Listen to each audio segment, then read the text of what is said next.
Good evening అండి. నా పేరు doctor Vivek Atnuri, MD consultant physician, Kashvi hospitals, Vizianagaram. Today one more important topic, dengue గురించి మాట్లాడుకుందాము. అందరికీ తెలిసిన జబ్బు డెంగ్యూ, బట్ చాలా మందికి చాలా తెలియదు. అది ఏంటో నేను చెప్తాను. సో డెంగ్యూ ఫీవర్ లో ముఖ్యంగా అంటే అందరికీ one of the important question ఏంటంటే ప్లేట్లెట్స్ ఎక్కించాలా లేదా, ఎప్పుడు ఎక్కించాలంటే ఇదంతా వీడియో మొత్తం చూడండి, మీకు అర్థమైంది. ఓకే, సో డెంగ్యూ అనేది ఎలా వస్తుంది అందరికీ తెలిసిందా? మస్కిటో బైట్, దోమ కుట్టడం వల్ల వస్తుంది. ఓకే, డెంగ్యూలో 4 రకాలు ఉంటాయి, 4 రకాల వైరస్లు ఉంటాయి. డెంగ్యూ అనేది ఒక వైరస్, ఇది దోమ కుట్టడం వల్ల మనకు ఆ వైరస్ మన ఒంట్లోకి ఎంటర్ అయింది. ఈ వైరస్ లో 4 రకాలు ఉంటాయి. సో వైరస్ గుణం బట్టి అండ్ మన బాడీ ఇమ్యూనిటీ బట్టి కొంతమందికి సివియర్ గా వస్తుంది, కొంతమందికి తేలికపాటిగా వస్తుంది. యూజువల్ గా మనకి సిమ్టమ్స్ ఏంట్రా అంటే fever, very high fever, severe back pain, severe body pains, headache, ఇవి ఇనీషియల్ క్లాసికల్ సిమ్టమ్స్. దీంతో పాటు నెక్స్ట్ స్టేజ్ లో యూజువల్ గా పొట్ట నొప్పి, ఆయాసం, వామిటింగ్స్, లూజ్ మోషన్స్, బ్లీడింగ్, రక్తం ముక్కులోంచి కారడం, నోట్లోంచి కారడం, ముడ్లోంచి పడడం, బీపీ డౌన్ అయ్యి తల వేసరడము, యూరిన్ తగ్గిపోవడం, ఇవన్నీ సివియర్ సిమ్టమ్స్. నెక్స్ట్ రికవరీ మొదలు. సో యూజువల్ గా డెంగ్యూలో 3 స్టేజెస్ ఉంటాయండి. ఫస్ట్ స్టేజ్ ఫీవర్ స్టేజ్ అని అంటారు. ఈ స్టేజ్ లో నేను చెప్పినట్టు ముఖ్యంగా ఫీవర్, బాడీ పెయిన్స్, హెడేక్ ఇవన్నీ ఉంటాయి.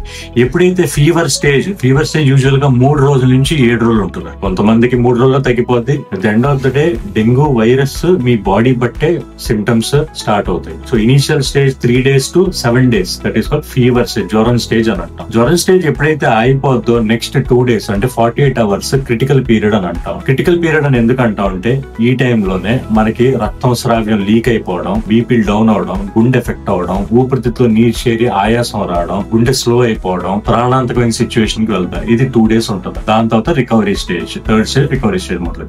యూజువల్ గా 95% మందిలో ఈ సెకండ్ స్టేజ్ లక్షణాలు పెద్దగా రావండి. యూజువల్ గా ఫస్ట్ స్టేజ్ తర్వాత జ్వరం తగ్గిపోతే ఇంప్రూవ్ అవుతారు, థర్డ్ స్టేజ్ వెళ్ళిపోతారు. కానీ 5 నుంచి 10% మందిలో ఈ సెకండ్ స్టేజ్ సిమ్టమ్స్ మొదలవుతాయి.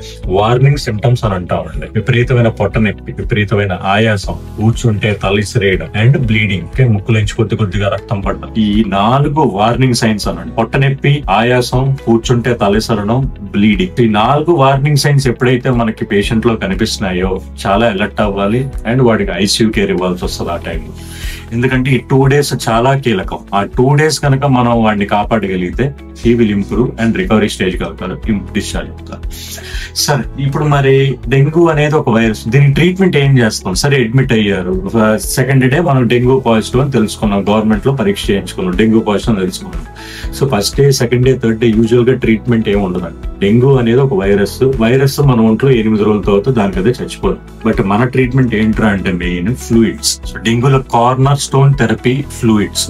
పేషెంట్ తీసుకోగలిగితే మంచిగా తాగడం, లేదు తీసుకోలేకపోతున్నాడంటే మనం ఐవి ఫ్లూయిడ్స్ ద్వారా ఇస్తాం.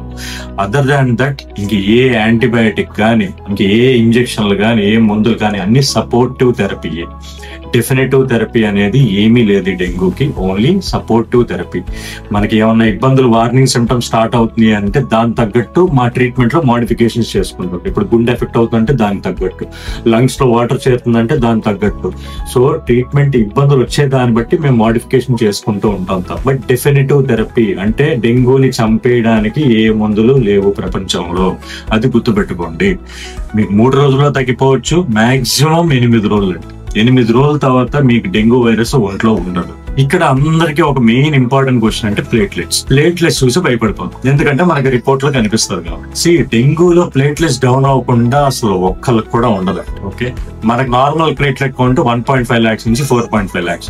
డెంగ్యూలో అసలు ఇది one of the diagnostic platelets down అవుతాయండి. కొంతమందికి 1 lakh వరకు డౌన్ అవుతాయి, కొంతమందికి 5,000 వరకు కూడా డౌన్ అవుతాయి. కానీ ఒకటి చెప్తున్నా, బ్లీడింగ్ అవ్వనంత వరకు, బ్లీడింగ్ మేనిఫెస్టేషన్స్ అవ్వనంత వరకు మనం ప్లేట్లెట్స్ ఎక్కించకూడదు. లేదు 10,000 బిలో వెళ్తున్నాయి అని అంటే తప్ప, ఎమర్జెన్సీ సిచ్యువేషన్ లో తప్ప ప్లేట్లెట్స్ ఎక్కించడం వల్ల ఉపయోగం లేదు అండ్ దాని వల్ల హాని ఇంకా ఎక్కువ. ఓకే, సో 20,000 తగ్గినాయి, 30,000 తగ్గినాయి, సార్ ప్లేట్లెట్స్ ఎక్కించేద్దామా అంటే ఎక్కించేయడం వల్ల ఏం ఉపయోగం ఉండదు. ఆటోమేటిక్ గా 7th or 8th day recovery stage లోకి ఎంటర్ అయిన తర్వాత ఆటోమేటిక్ గా ప్లేట్లెట్స్ పెరుగుతాయి. నన్ను నమ్మండి, 99% కేసుల్లో ప్లేట్లెట్స్ ఎక్కించాల్సిన అవసరమే పడదు. సో డెంగ్యూలో అది జరుగుతుంది, తగ్గుతాయి, తర్వాత పెరుగుతాయి. ఓకే, సరే, ఇంకొకళ్ళు ఈ బొప్పాస్కి ఆకులు జ్యూస్ తాగితే ప్లేట్లెట్స్ పెరుగుతాయి అంటారు, కివి పళ్ళు తింటే ప్లేట్లెట్స్ పెరుగుతాయి అంటారు. బొప్పాస్కాయ పండు తినడం ఓకే, ఇప్పుడు ఆకులు జ్యూస్ తాగితే కొంతమంది పడక ఎలర్జిక్ రియాక్షన్ రావచ్చు, లేదా వామిటింగ్ అయిన సందర్భాలు కూడా ఉన్నాయి. విపరీతంగా వామిటింగ్ చేసుకుంటే నెక్స్ట్ టైం అయితే బ్లీడింగ్ అవుతుంది. సో దయచేసి